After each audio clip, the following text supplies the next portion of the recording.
This Trump Accountability Project, I don't know if everybody's heard about this, but it became popularized because of Representative Ocasio-Cortez. Right.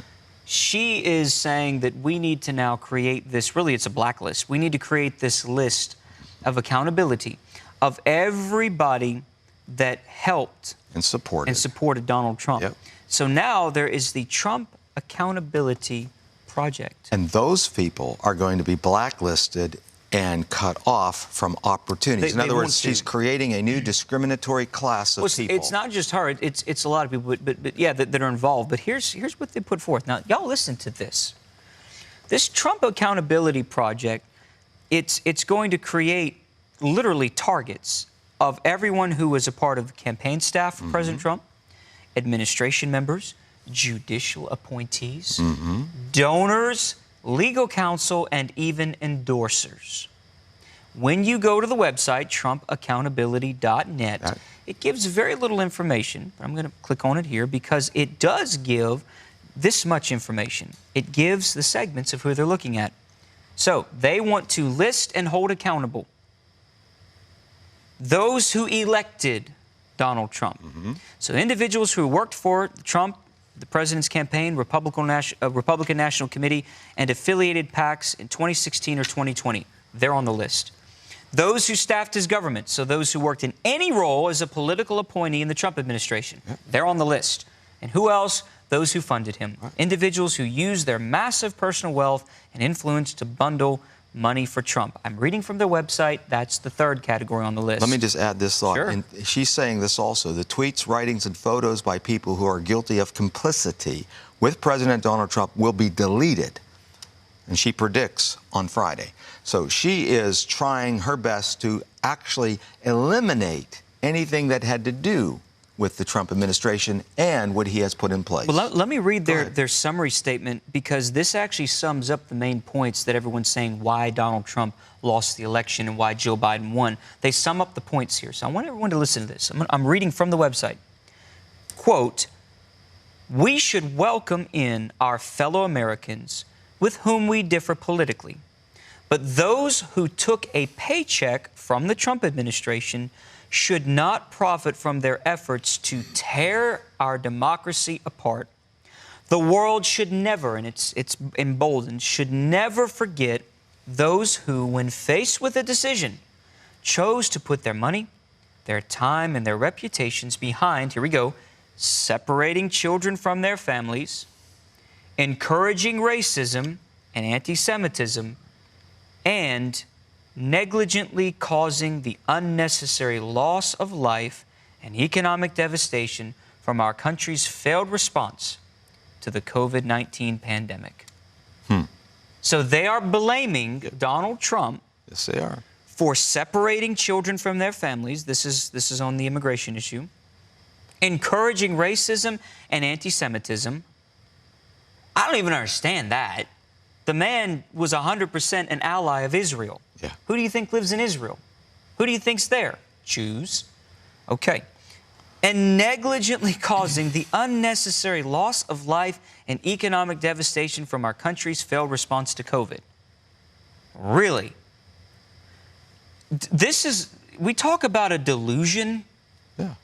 Whoever wrote this and whoever believes it, absolutely delusional. Those that are deceived, though, are in delusion. I know. God said he would send a strong delusion, such a delusion that they would believe the lie. I know it. It's so far from the truth. Taxpayer-funded abortion, the first thing he wants to deal with is get rid of the Hyde Amendment, which allows Medicaid funds to be used for abortions. In other words, we, the taxpayers, pay for abortions. Evil, disgusting, despicable. Their agenda is demonic. I'm not going to be mixing words. I'm not politically correct. What we have now is the evil we have feared should Biden finally get the approval from the electors to be in Congress to be certified. Amnesty. He wants to bring in not only amnesty, but he's looking at creating a pathway as far as the Obama-era Deferred Action for Childhood Arrival policies, which protects illegal immigrants who first entered as minors from being deported. And DACA, the Trump administration attempted to reverse former President Barack Obama's executive action, which wasn't a law, creating the DACA, but the Supreme Court intervened and stopped him on technical grounds. He also wants to rescind the Trump administration's extreme vetting of travelers from Muslim countries and Middle Eastern countries.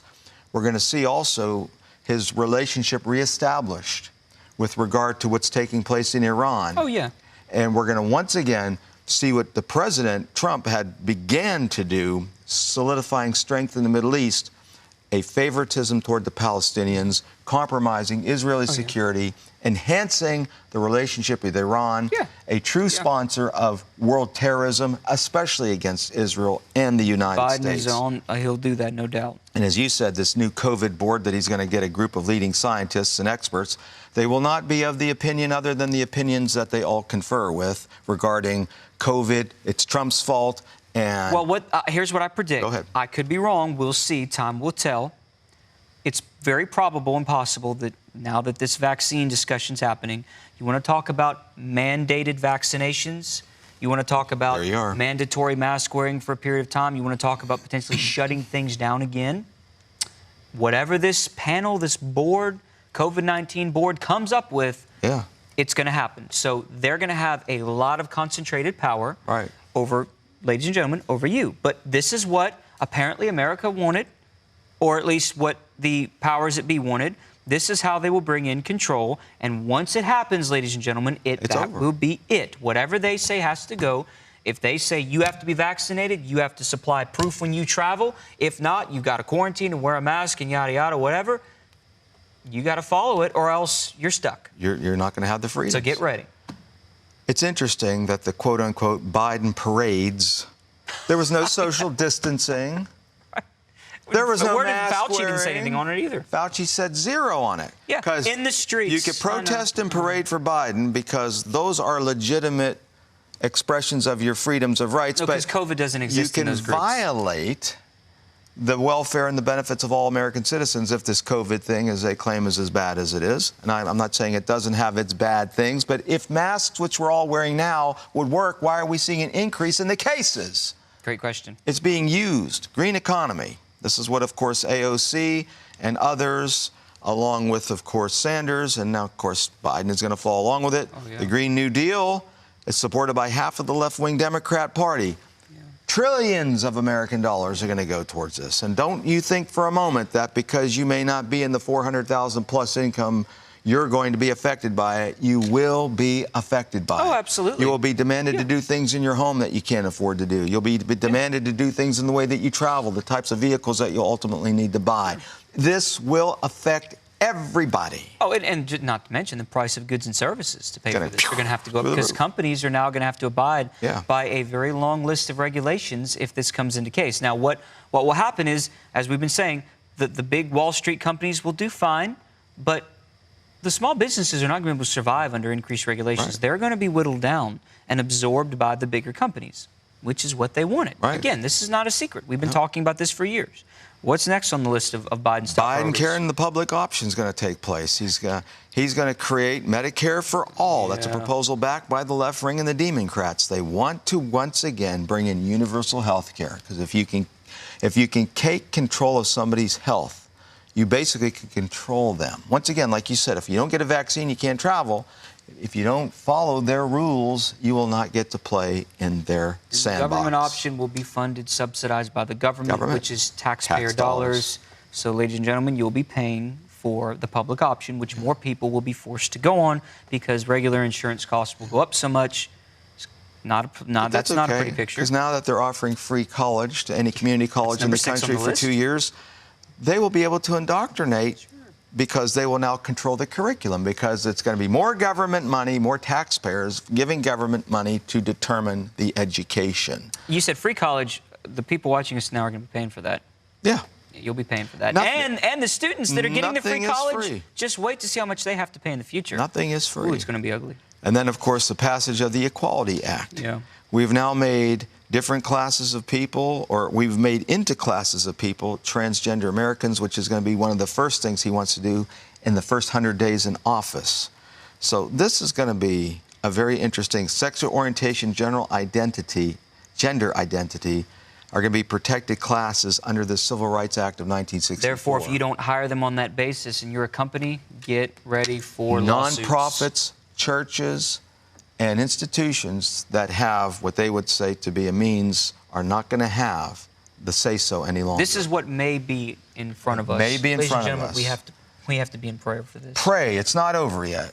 Let's believe God for the help that we need in this hour. Amen. Thank you for joining us on Insight. We'll continue with this conversation throughout the week and other things, but we love you and God bless you.